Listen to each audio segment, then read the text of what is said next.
हम चलते हैं एक्सेल की तरफ।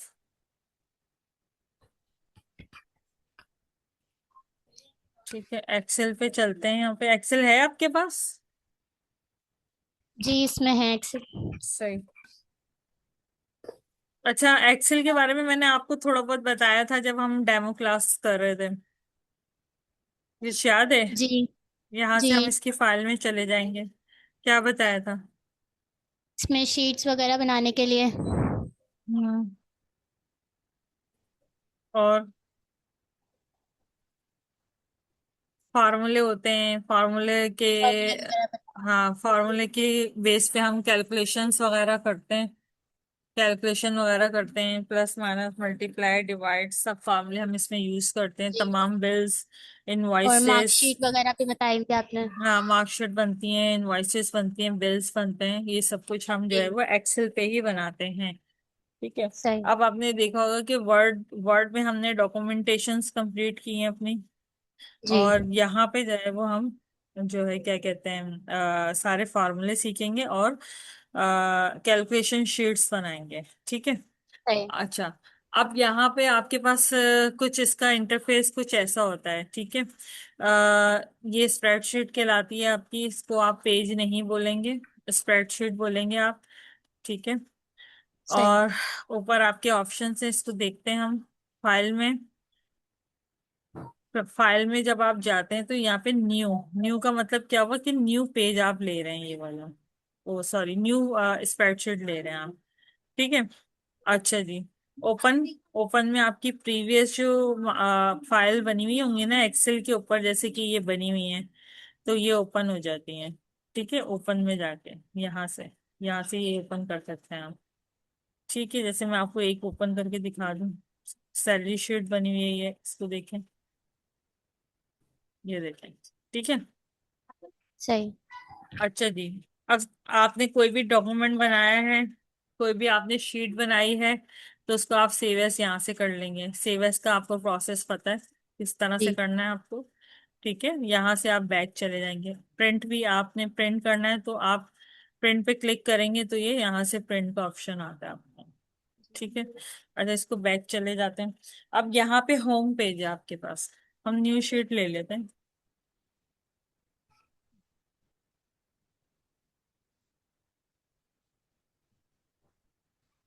अच्छा जी। अब ये होम का ऑप्शन आ गया। इस पे अगर आप क्लिक करते हैं तो यहाँ पे आपके पास डिफरेंट डिफरेंट जो है वो कैप्शंस बने हुए हैं। ठीक है। ये वाला कैप्शन जो है वो टेक्स्ट का है। ये वैसे ही आप टेक्स्ट यूज करते हैं जैसे कि आपने वर्ड में यूज किया था, वही सारी चीजें हैं इसमें। जब हम यहाँ पे यूज करेंगे तो आपको आइडिया होगा। ये टेक्स्ट की अलाइनमेंट्स के ऑप्शंस हैं यहाँ पे, इस कैप्शन के अंदर पूरे में। ठीक है। और सही। ये डिफरेंट कैप्शन है, इसमें नंबरिंग वगैरह है। और यहाँ पे टेबल्स के फॉर्मेट्स हैं। ठीक है। और ये सब हम देखेंगे कि इसमें क्या क्या काम हो रहा है यहाँ पे। ठीक है। फिलहाल आप ये समझ लें, डिफरेंट डिफरेंट जो है वो कैप्शंस बने हुए हैं, इनको हम यूज करेंगे इन फ्यूचर में। अच्छा जी। उसके बाद आ जाए यहाँ पे। यहाँ पे, यहाँ पे आप देख सकते हैं ए लिखा हुआ है। ठीक है। ये पहला कॉलम है, ये कॉलम है आपका। उसके ऊपर जी। आपका ए लिखा हुआ है, ये दूसरा कॉलम है, इसके ऊपर आपका बी लिखा हुआ है, सी डी ई, इसी तरह जेड तक लिखा हुआ है। जेड तक आपके कॉलम बने हुए हैं, उससे भी आगे आपके कॉलम्स बने हुए हैं, उनको डिफरेंट डिफरेंट नाम दिए गए हैं। ठीक है। वो मैं आपको भी दिखाती हूँ क्या क्या है। और ये क्या है? ये तमाम रॉज हैं आपकी। रोज। और रॉस को भी काउंटिंग मतलब की हुई है, 1 2 3 जो है वो सीरियल नंबर के तहत रॉस को काउंट किया हुआ है। ठीक है। अच्छा। ये जो आपके पास बॉक्सेस हैं, इनको आप कहते हैं सेल। 1 सेल है यानी कि ये 2 सेल है। ठीक है। और ये जो सेल्स हैं इनके फॉर्मूले भी हैं। फॉर्मूला कैसे हुआ इसका? फॉर्मूला ऐसे हुआ कि अगर आप इस सेल के ऊपर क्लिक करते हैं तो इस सेल का एक फॉर्मूला बनता है। फॉर्मूला आपको कैसे पता चलेगा क्या बना? आप रॉस और कॉलम्स को देखेंगे। ठीक है। ये देखें, ये आपका कॉलम है एफ कॉलम, ठीक है। ये कौन सा कॉलम है? F F column. F column है। और रो कौन सी है? 7। 7 रो। एफ और 7 को अगर आप मिलाएं तो क्या बनेगा? F7, ठीक है। सही। ये इसका सेल का आपका फार्मूला बन गया F7। अब मुझे बताओ इसका क्या फार्मूला बनेगा? आई I4। 4। इसका बताओ। F F17। यही सेल्स के फॉर्मूले आपने पढ़ने होंगे, ठीक है, इसी के तहत काम होगा आगे। अच्छा जी। सही। अच्छा जी, अब यहाँ पे आप आ जाओ। ये ये आपकी बार जो नजर आ रही है आपको, ये आपकी स्प्रेडशीट को छोटा और बड़ा करती है। अगर आप प्लस की तरफ जाते हो ना तो आपकी स्प्रेडशीट जो है वो जूम हो जाएगी। अगर आप माइनस की तरफ जाते हो तो आपकी जो स्प्रेडशीट है वो जूम आउट हो जाएगी, ठीक है। इस सही। तरीके से इसको आपने सेंटर में ही रखना है फिलहाल। अच्छा जी, अब यहाँ पे आ जाए आप नीचे, बॉटम पे। अच्छा, यहाँ पे क्या है आपके पास? शीट नंबर 1, यानी कि ये पूरी शीट जो है ना, ये शीट नंबर 1 यानी एक शीट कहला रही है। लेकिन आपको इसमें मल्टीपल शीट्स चाहिए, आपको 5 शीट्स और चाहिए इधर, इसी के अंदर, ठीक है। अब 5 शीट्स आपको और चाहिए तो इसके लिए आप क्या करेंगे? यहाँ पे प्लस का साइन होता है, ये आपने इस पे क्लिक करना है, ठीक है। ये शीट 2 आ गई, जी। फिर क्लिक किया 3 आ गई, फिर क्लिक किया 4, फिर क्लिक किया 5, 5 शीट्स आ गई, ठीक है। अब शीट नंबर 1 पे जाएंगे हम, यहाँ पे लिख देते हैं ए, आपको आइडिया हो जाए शीट नंबर 1 की बात हो रही है। यहाँ पे हम बी लिख देते हैं ऐसे ही।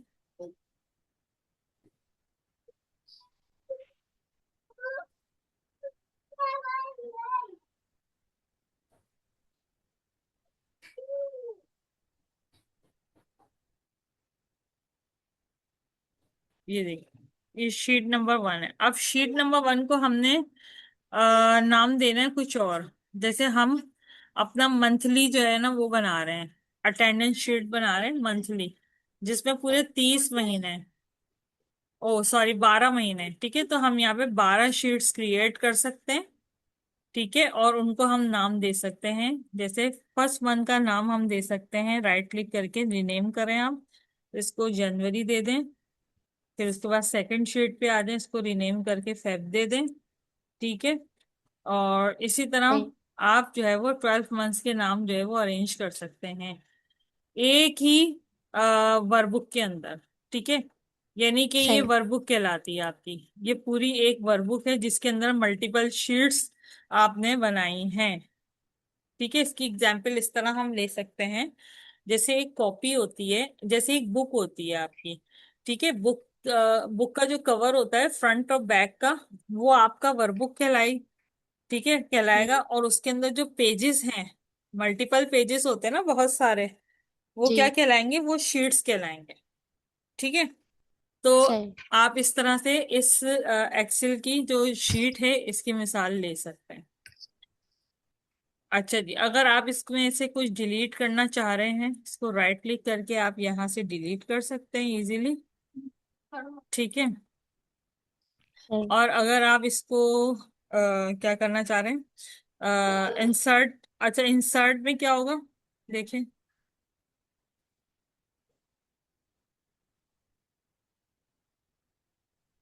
कोई चीज, कोई चार्ट, कोई एक्स्ट्रा वर्कशीट जो है वो आप इसमें इंसर्ट करना चाह रहे हैं तो वो भी आपकी यहाँ पे इंसर्ट हो जाएगी, ठीक है। कोई आपकी पहले सही। से बनी हुई शीट है। अच्छा। अच्छा जी, अब यहाँ पे हम इसको डिलीट करते हैं, फिलहाल हम अभी एक शीट पे ही काम कर रहे हैं, अभी हम मल्टीपल शीट पे काम नहीं कर रहे।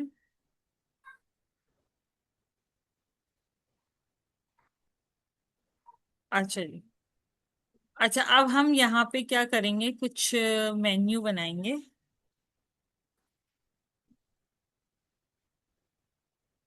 कुछ आइटम्स बनाएंगे। अच्छा, यहाँ पे आपने क्या लिखा, सीरियल नंबर।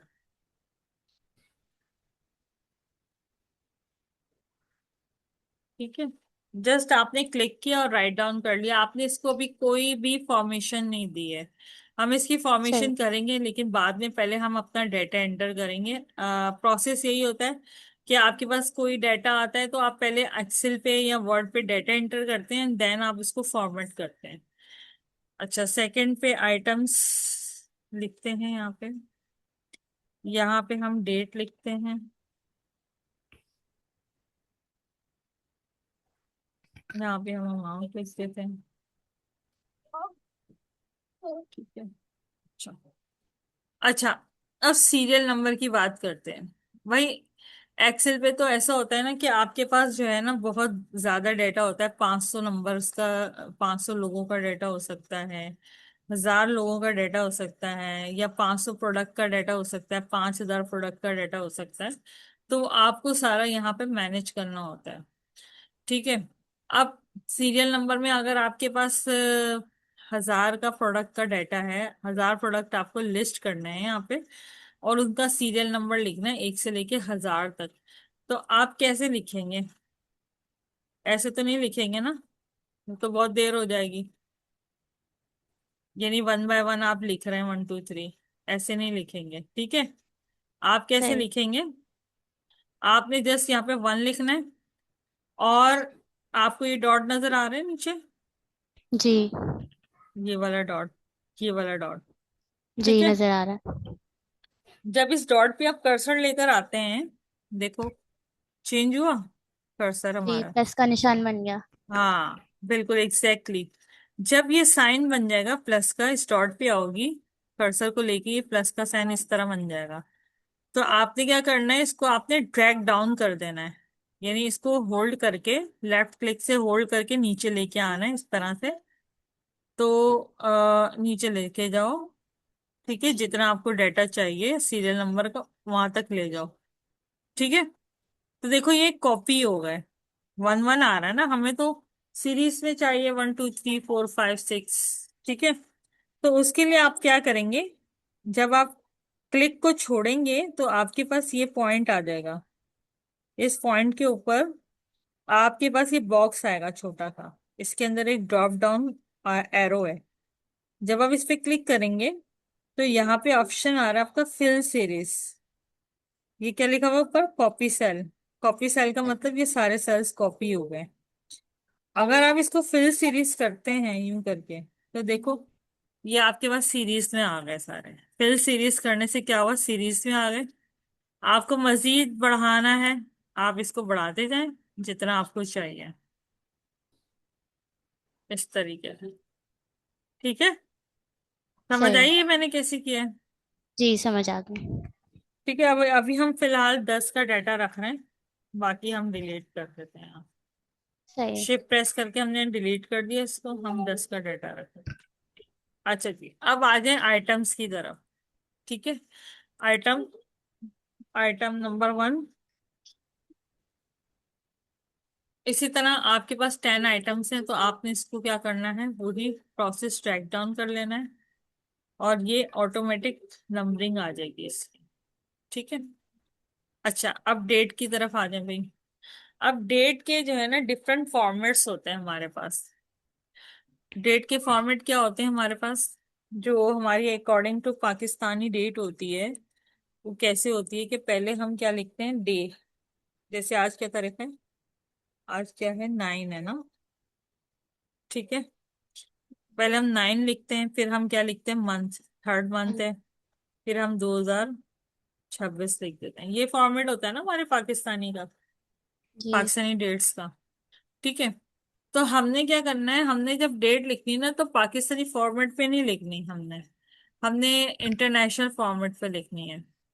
अब इंटरनेशनल फॉर्मेट क्या होता है आपके पास, इंटरनेशनल फॉर्मेट ये होता है कि पहले आप जो है मंथ लिखते हैं, एंड देन आप डेज लिखते हैं।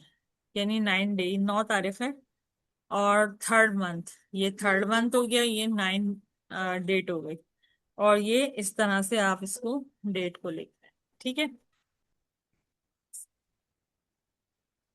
ये पाकिस्तानी है और ये इंटरनेशनल है। ठीक है। हमें जो है वो इंटरनेशनल यूज करनी होगी, क्योंकि हमारा जो सॉफ्टवेयर है वो इंटरनेशनली जो है वो मैनेज्ड होता है। अगर आप ये वाली डेट यूज करेंगे तो आपका रिजल्ट नहीं आएगा, पाकिस्तानी डेट आपको ये करनी होगी। ठीक है। हम इसको राइट क्लिक करते हैं, इसको कॉपी कर लेते हैं, हम यहाँ पे आके इसको पेस्ट कर देते हैं। ठीक है, ये पेस्ट हो गई आपकी।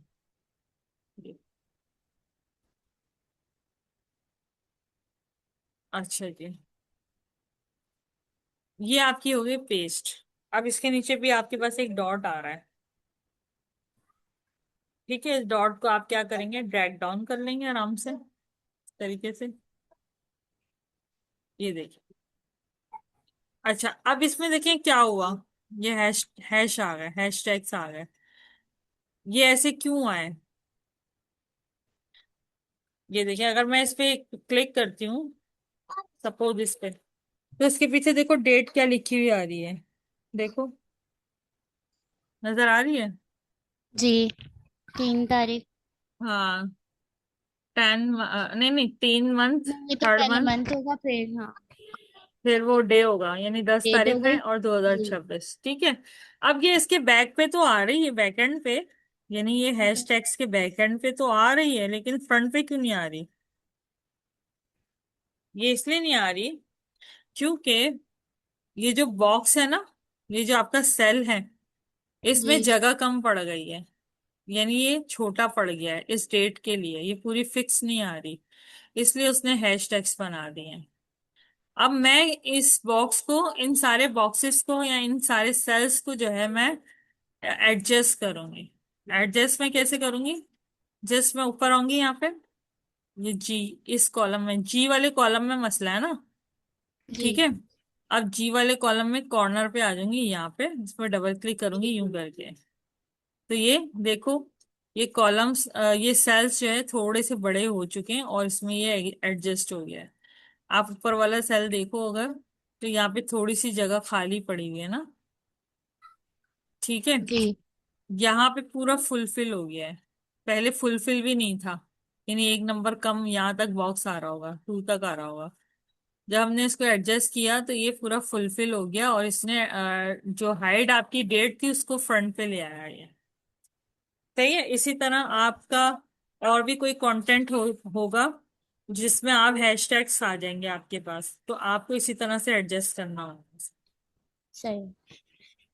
मोर ये कि एक तो डबल क्लिक करके आप एडजस्ट कर सकते हैं, और एक आप ड्रैग करके इसको लेफ्ट क्लिक से होल्ड करके ड्रैग भी कर सकते हैं। ठीक है। कंट्रोल Z से हमने बैक कर दिया इसे। अच्छा जी, अब आ जाएं आप अमाउंट की तरफ। अमाउंट जो है वो आप अपनी मर्जी से भी डाल सकते हैं, कुछ भी। तो ट्रैक कर लें, ये भी कॉपी हो जाएगी। अगर आप सीरीज में करना चाह रहे हैं, फिल सीरीज हो जाएगा ये भी। ठीक है।